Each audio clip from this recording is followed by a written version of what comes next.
जब से गौतम गंभीर भारतीय टीम के कोच बने हैं तब से भारतीय टीम ने टोटल 6 सीरीज खेली है, टेस्ट सीरीज। जिसमें अगर बात करें तो भारतीय टीम 3 हारी है, 2 जीती है और 1 ड्रॉ रहा है। लेकिन तब भी भारतीय टीम हारने के बाद भी जब गौतम गंभीर प्रेस कॉन्फ्रेंस करने के लिए आते हैं तो वो कहते हैं कि इस हार का जिम्मेदारी सिर्फ मैं क्यों लूँ।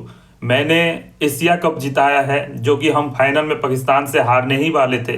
वो तो तिलक वर्मा का शुक्र था और हमारा दिन था कि हम लोग वो फाइनल जीत गए। फिर चैंपियन ट्रॉफी जिताया है, चैंपियन ट्रॉफी जिसका पूरा प्रोसेस राहुल द्रविड़ और रोहित शर्मा ने बनाया था, जिसके टीम बनाने की वजह से चैंपियन ट्रॉफी में हम लोग एक तरफा डोमिनेंस रहा और हम लोग चैंपियन ट्रॉफी जीत पाए। उसका क्रेडिट तो कभी राहुल द्रविड़ ने नहीं लिया, लेकिन गौतम गंभीर लेने के लिए आ गए।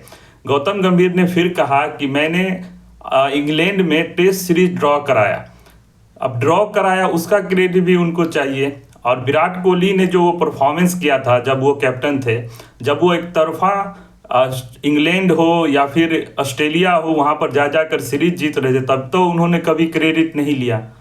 तो मेरा ये कहना है गौतम गंभीर से कि बस आपको जीत का क्रेडिट चाहिए या हार का भी क्रेडिट चाहिए। जब आप हारते हैं तो फिर आप बौखलाए हुए शेर की तरह क्यों आते हैं प्रेस कॉन्फ्रेंस में और कुछ से कुछ अनाप शनाप बक देते हैं? क्यों नहीं आप अपने हार का जिम्मेदारी खुद उठाते हैं? क्यों आप अपने हार का जिम्मेदारी खुद के कंधों पर नहीं लेकर हमेशा टीम के कंधों पर दे देते हैं? कभी किसी को बलि का बकरा बना दिया, कभी किसी को बलि का बकरा बना दिया।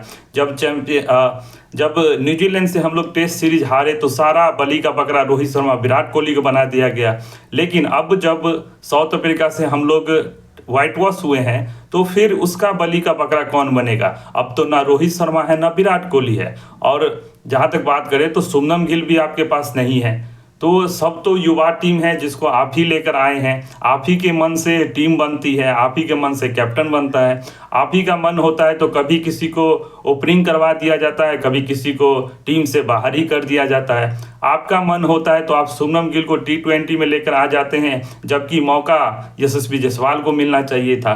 तो फिर जब हारती है टीम तो फिर आप उसका जिम्मेदारी क्यों नहीं लेते हैं? जब आप ही के मन से पूरा टीम इंडिया चल रही है तो फिर आपके हार का जो जिम्मेदारी है वो भी आप ही का होने वाला है। और सभी फैंस हो या फिर एक्स क्रिकेटर हो, सभी सवाल अब गौतम गंभीर से ही पूछना शुरू कर दिए। और गौतम गंभीर ने जब प्रेस कॉन्फ्रेंस में आकर अपने क्रेडिट लेने के जो उनका मंसूबा था उसको लेकर जब उजागिर किया तो फिर सभी के मन में यही सवाल है कि ये बंदा सिर्फ क्रेडिट लेने के चक्कर में पूरी टीम इंडिया को बर्बाद करके रखा हुआ है। और जहाँ तक बात करें तो ये क्रेडिट लेने का सिलसिला अगर यहीं पर नहीं रोका गया, अगर बीसीसीआई ने हालांकि बात करें तो 30 नवंबर को जो है वो बीसीसीआई का इमरजेंसी मीटिंग भी है। लेकिन सवाल यही है कि क्या उस मीटिंग में कड़े फैसले लिए जाएंगे? क्या गौतम गंभीर को उनकी गलतियों का एहसास कराया जाएगा?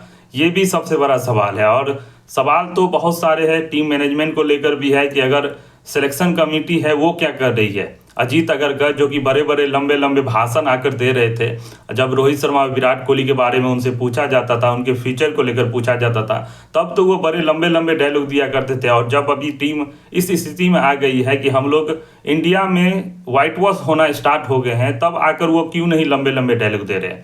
तो बहुत सारे सवाल हैं। और जहाँ तक बात करें तो टीम मैनेजमेंट में अगर बात करें तो सबसे बड़ा तो प्रॉब्लम ये है कि टीम में कभी भी कोई एक प्लेइंग 11 खेल ही नहीं रहा है। हर एक मैच में प्लेइंग 11 चेंज होता है। हर एक मैच में जो बल्लेबाज 3 नंबर पर खेल रहा था वो 8 नंबर पर चला जाता है। कभी पहला मैच में एक बल्लेबाज ड्रॉप होता है, दूसरा मैच पे उसको मौका दिया जाता है।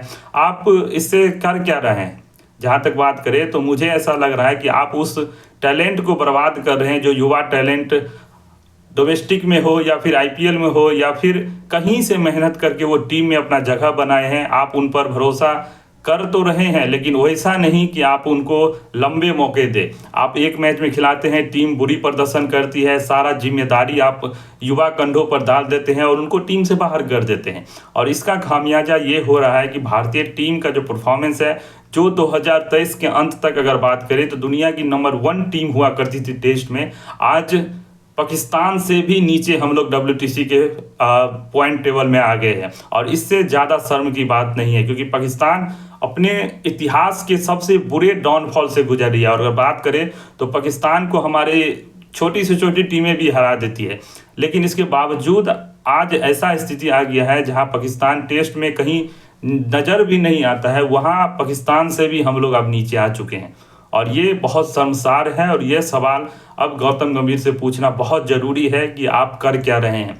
अगर आपसे कोचिंग नहीं संभलता है तो आप क्यों नहीं रिजाइन दे देते हैं? क्यों नहीं VVS लक्ष्मण, जो कि लगातार 5-6 सालों से वो टीम के साथ जुड़े हुए हैं, नए नए युवाओं को ट्रेन कर रहे हैं, नए नए उतने सालों से अगर बात करें तो कोचिंग का एक्सपीरियंस उनका है, तो उनको क्यों नहीं लाया गया है? और ये सवाल बहुत ज़्यादा इम्पोर्टेंट है कि आप BCCI से भी है कि आप IPL में देखते हैं कि गौतम गंभीर KKR के कोच बनते हैं, KKR चैंपियन बनती है IPL में, तो सारा क्रेडिट तो गौतम गंभीर को चला गया और श्रेयस अय्यर को कुछ क्रेडिट मिला नहीं। तो उस क्रेडिट के बदौलत ही आपने उनको भारतीय टीम का कोच बना दिया, और यही खामियाजा आज भारतीय टीम भुगत रही है। और ये जो सवाल है ये हमेशा पूछा जाएगा जब तक इस पर कड़े फैसले नहीं लिए जाते हैं। और आपको क्या लगता है कि भारतीय टीम का ये डाउनफॉल सिर्फ गौतम गंभीर के वजह से ही हुआ, या फिर इसमें बहुत सारे बल्लेबाज हो या गेंदबाज हो जिनका परफॉर्मेंस भी नहीं आ रहा है, उन पर भी सवाल उठना चाहिए?